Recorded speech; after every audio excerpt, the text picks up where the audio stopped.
In the world of political theater, a congressional hearing is often more about sending a message than finding facts.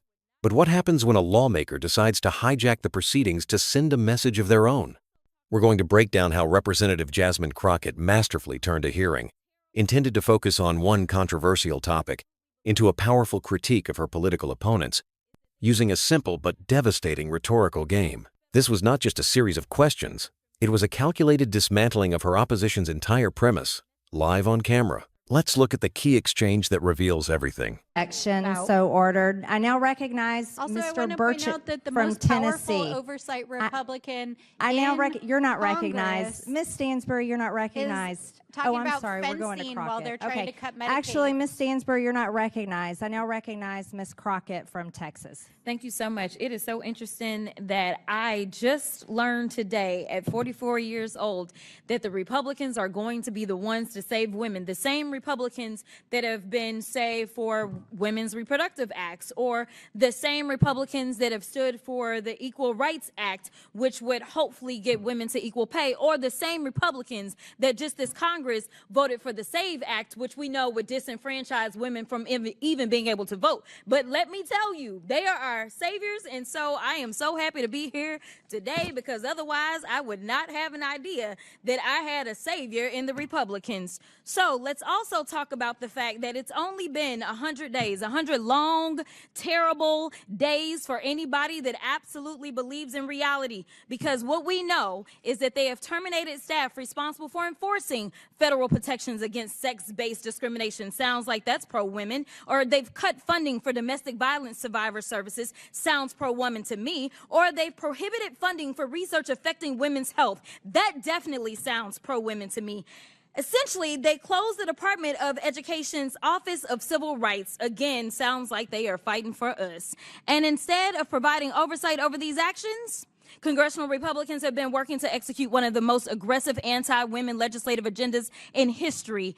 And yet, they're here today trying to convince the American people that discriminating against trans people is somehow the only way to protect women. This hearing has nothing to do with improving government efficiency. It's another attempt by Republicans to distract from their demonic and disastrous policies that are making it more difficult for Americans to make ends meet. So, Ms. Goss-Graves, I want to play a game.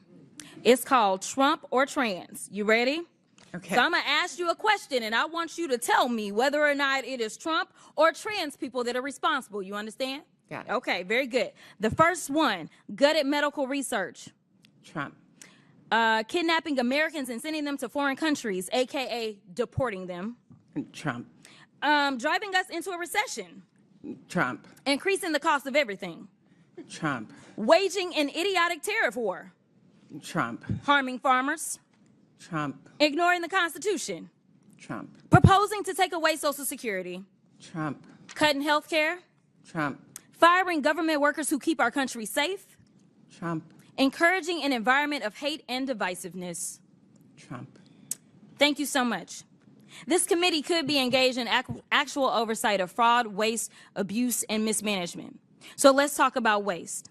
Like Trump's plan to spend almost $100 million for his little birthday parade, or how he spent 25% of his first 100 days golfing, costing taxpayers tens of millions of dollars. In fact, it's a little bit over 30 million at our last estimation. In fact, President Trump is on pace to spend more than $1 billion of taxpayer dollars just on golfing. Yet the Republicans have been silent. So they must think spending taxpayer dollars on the president's golfing trips is more important than providing health care to their constituents. And when I talk about constituents, we're going to talk about the ones on this committee. So if we look at Texas 26, 39,000 children look to potentially lose their Medicaid with the cuts that they are about to vote on for reconciliation. 88,000 in Georgia 3, 68,000 in Missouri 7, 79,000 in Tennessee 2, 86,000 in South Carolina 4, 50,000 in Texas 04, 85,000 in Texas 27, and in Georgia 14, 111,000. And if you add that up just on this committee, we have 606,000 kids that are relying on us to do right by them. And instead, we playing these crazy games because we worried about 10 trans folk that are in sports right now in college. I wasn't elected to be engaged in these fights. I was elected to make sure that those kids, the kids that they are about to neglect with these terrible votes that they're about to take, I was elected to protect them and to make sure that they could grow up and have all the opportunities. But let's keep on track. Now, when we look at how much they are spending on, let's look at fraud. We could investigate whether the White House and the members of this subcommittee engaged in insider trading and market manipulation. Maybe it's a coincidence that the chairwoman brought hundreds of thousands of dollars worth of stock the day before Trump announced a 90-day pause on tariffs. But I guess we'll never know.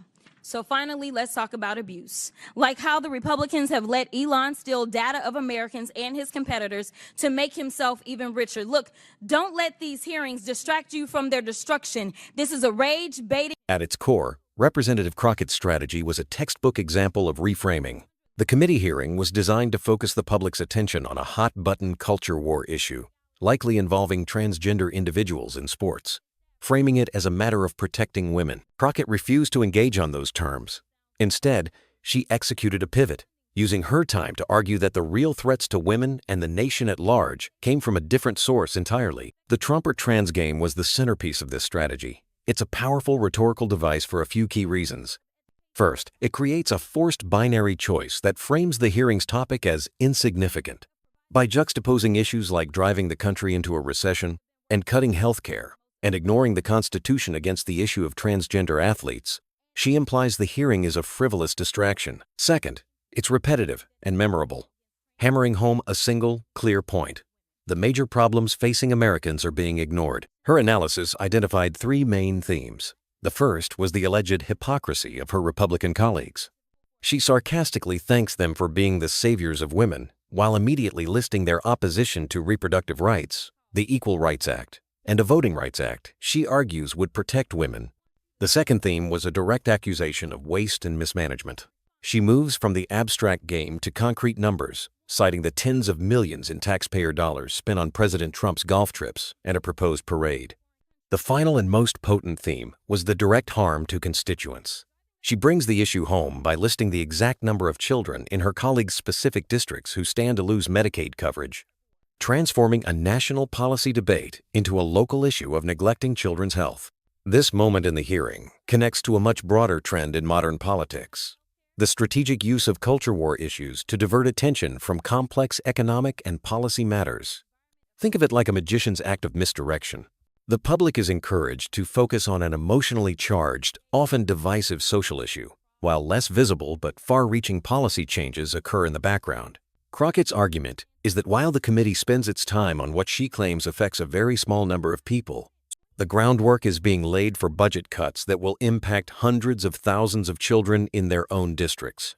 She essentially accuses the majority party of manufacturing a crisis to provide cover for an unpopular legislative agenda, calling the hearing rage-baiting meant to distract from the issues Americans actually care about. So, what are the key takeaways from all of this? First, this was a masterclass in political communication and strategic reframing. Representative Crockett did not try to win the argument on her opponent's terms. She changed the terms of the debate itself. Second, she effectively used a simple, memorable game to pivot from a culture war topic to her party's preferred ground: the economy, healthcare, and the record of the previous administration. Third, the core of her accusation is that such hearings are a form of political theater, a deliberate distraction from substantive issues of government spending, constituent needs, and potential corruption. This exchange raises a crucial question about modern politics.